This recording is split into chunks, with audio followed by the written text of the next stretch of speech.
నంద్యాల జిల్లా భీమవరంలో high tension నెలకొంది. జడ్పీటీసీ గోకుల్ రెడ్డి నంద్యాల గాంధీ చౌక్ వద్ద చేపట్టిన దీక్షకు అనుమతి లేదంటూ పోలీసులు అడ్డుకున్నారు.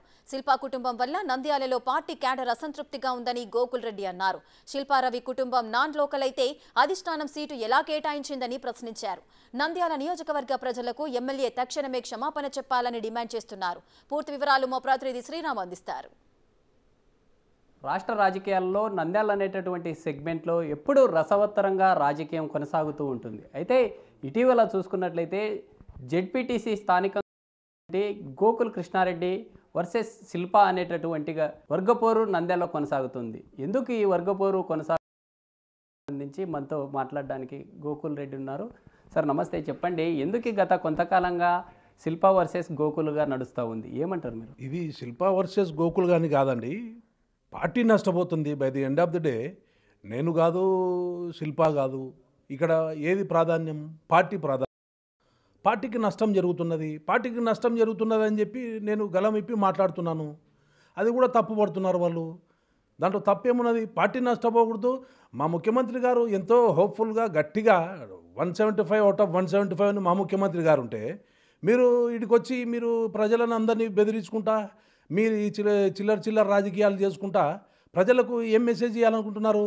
రేపు పొద్దున మిమ్మల్ని నమ్మి మీ చేతిలో వైఎస్ఆర్ కాంగ్రెస్ పార్టీ రేపు బీఫామ్ మీ చేతికి వస్తే పార్టీ నష్టపోతుంది. ఇక్కడ అదే మాట మేము చెప్తున్నాం. మీరు చేసే అన్యాయాలు, మీరు మాట్లాడే మాటలు, మీరు లోపల పెట్టే ఇబ్బందులు జనాన్ని, మన పార్టీ కార్యకర్తల్ని మీరు ఇబ్బంది పెడుతున్నారు. మన పార్టీలో ఉన్న చిన్న చిన్న నాయకుల్ని మీరు ఇబ్బంది పెడుతున్నారు ప్రతి ఒక్కదానికి.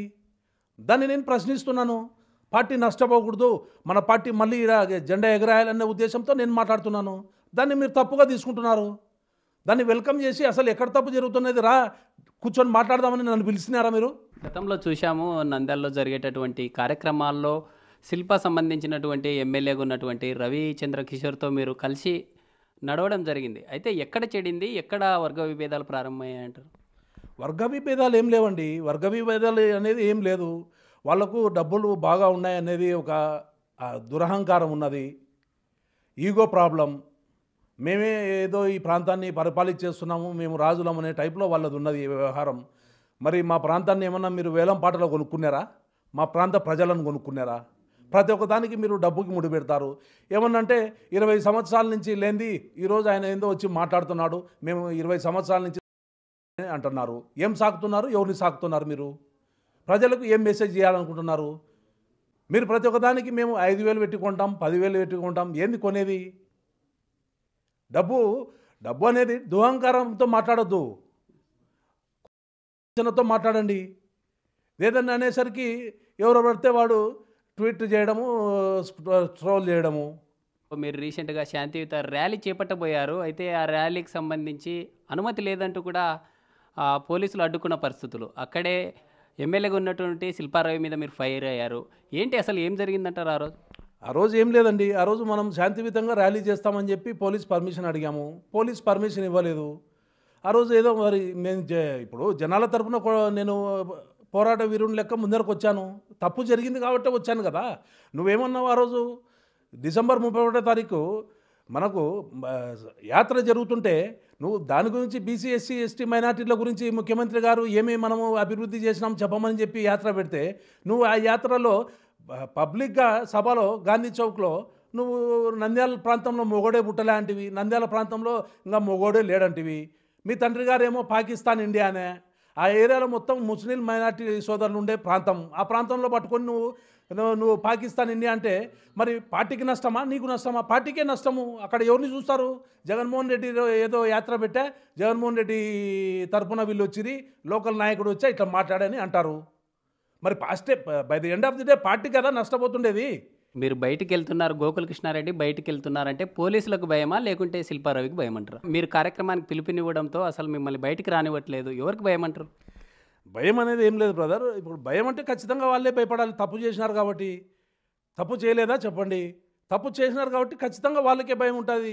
ఈయన బయటికి వస్తున్నాడు, లోకల్ నినాదం వచ్చింది, ఈయనకు ప్రజల ఆదరణ పెరిగిపోతున్నది, మళ్ళీ మాకు ఏకు మేకైతాడేమో, మాకు పదవి లేకుంటే మేము బతకలేము, నిద్రపోలేము, పండుకోలేము, తిరగలేము అనేది మీకున్నది భయం. మాకు అవన్నీ ఏం లేవు. మాకు ఏది ఉన్నా ఏది లేకున్నా ఇదే ధైర్యంగానే తిరగగలుగుతాం, ఇదే రకంగా మనం పార్టీ కోసం కష్టపడగలుగుతాం. కార్యకర్తలకు ముందు నేను నిలబడి నేనున్నా అంటూ నేను ముందర నడవగలుగుతాను. జగన్ సార్తో మీరు సన్నిహితంగా ఉంటున్నారు. రానున్న రోజుల్లో గోకుల్ రెడ్డికి ఎమ్మెల్యే సీటును కేటాయిస్తారంటూ వచ్చినటువంటి వార్తల్లో వాస్తవాలు ఎలా ఉన్నాయంటారు? నిజంగా రాబోతుందంటారా మీకు ఎమ్మెల్యేగా అవకాశం? ఇది ప్రజల్లోకి వచ్చిందండి. అది ఎలా వచ్చింది అనేది నాకు తెలియదు. ప్రజలందరూ అనుకుంటున్నారు. ఏముంది, భగవంతుడు దయదలిచి జగన్మోహన్ రెడ్డి గారు దయదలిస్తే ఖచ్చితంగా ఈ ప్రాంత ప్రజలకు నేను ముందుండి నాయకత్వం వహించి ఖచ్చితంగా మా ప్రాంతాన్ని డెవలప్ చేసుకుంటాము. మా ప్రజలందరినీ కూడా మమైకం చేసుకొని ప్రతి ఇంటికి మేలు జరిగేలా మేము చూసుకుంటాము. ఎందుకంటే ఇక్కడ పుట్టు పెరిగినోని నేను, ఎవరి కష్టాలు ఏంటి అనేది చూడగలిగేతోని నేనేం డబ్బు అహంకారంతో పుట్టినోని కాదు. ఒక స్వతంత్ర సమరయోధుని కుటుంబంలో పుట్టినోని నేను, ఎంతో త్యాగాలు చేసిన కుటుంబంలో పుట్టినోని నేను. నాకు కష్ట సుఖాల గురించి బాగా తెలుసు. కింద రైతు ఎంత కష్టపడతాడు, కింద కార్మికుడు ఎంత కష్టపడతాడు, ప్రతి ఒక్కటి తెలిసినోని. కాబట్టి అవకాశం వస్తే వైనాట్, ఖచ్చితంగా మాకు ఆ కెపాసిటీ ఉన్న కుటుంబం నాది. నంద్యాల సంబంధించినటువంటి అసెంబ్లీ కావచ్చు, పార్లమెంట్ సంబంధించినటువంటి సీటు విషయంలో ఇప్పటికే ప్రత్యర్థి అయినటువంటి తెలుగుదేశం సంబంధించినటువంటి ఫరూక్ని కేటాయించడం జరిగింది. అయితే రానున్న రోజుల్లో వైసీపీ మైనార్టీలకు ఇచ్చే అవకాశం ఉంటుందంటారా, లేకుంటే మీ సంబంధించినటువంటి వర్గం వారికి ఇచ్చే అవకాశం ఉందా? ఇప్పుడు అధిష్టానం ఏం చెప్తాదనేది మనకు తెలియదు. అధిష్టానం మరి ఏ విధంగా దీన్ని పరిగణనలోకి తీసుకొని మరి పార్లమెంటుకు ఏమన్నా మైనార్టీని పంపించి అసెంబ్లీకి ఎవరైనా రెడ్డి సామాజిక వర్గం నుంచే పెడతారనేది అందరూ అనుకుంటున్నారు. లోకల్గా పార్లమెంటుకు తొలిసారి వైఎస్ఆర్ కాంగ్రెస్ పార్టీ నుంచి ఒక మైనార్టీని పెడితే బాగుంటుందని, ఇదంతా కూడా బయట వార్తలు. ఎవరు వినింది కాదు, ఎవరో చెప్తే వినింది కాదు. బయట అందరూ అనుకునేది ఏంటంటే వైఎస్ఆర్ కాంగ్రెస్ పార్టీ తొలిసారి నంద్యాల నుంచి ఒక ముస్లిం మైనార్టీని పార్లమెంటుకు పంపిస్తే బాగుంటుందని బయట జనాలు దలుస్తున్నారు. అసెంబ్లీ మళ్ళీ ఎవరికైనా ఈ ప్రాంతం వాళ్లకు చెందితే బాగుంటుంది అనేది ప్రజా అభిప్రాయం ఉన్నది. ఇది ఓవరాల్గా నంద్యాలలో జరుగుతున్నటువంటి ఏదైతే ఉందో దానికి సంబంధించి అధిష్టానానికి ఫిర్యాదు చేస్తాం. అయితే గతంలో చేసినటువంటి సోషల్ మీడియాలో వైరల్ అవుతున్నటువంటి వీడియో ఏదైతే ఉందో నంద్యాల సంబంధించినటువంటి ప్రజలకు ఖచ్చితంగా క్షమాపణ చెప్పాలంటూ కూడా కోరుతున్న పరిస్థితులు. అయితే అధిష్టానం దృష్టికి కూడా తీసుకెళ్లి రానున్న రోజుల్లో ఖచ్చితంగా పార్టీలో ఉన్నటువంటి క్యాడర్తో కలిసిపోయే అవకాశాలు ఉన్నాయంటూ కూడా తెలుపుతున్నారు. వీడియో జర్నలిస్ట్ సురేష్తో శ్రీరామ్, బిగ్ టీవీ, కర్నూలు.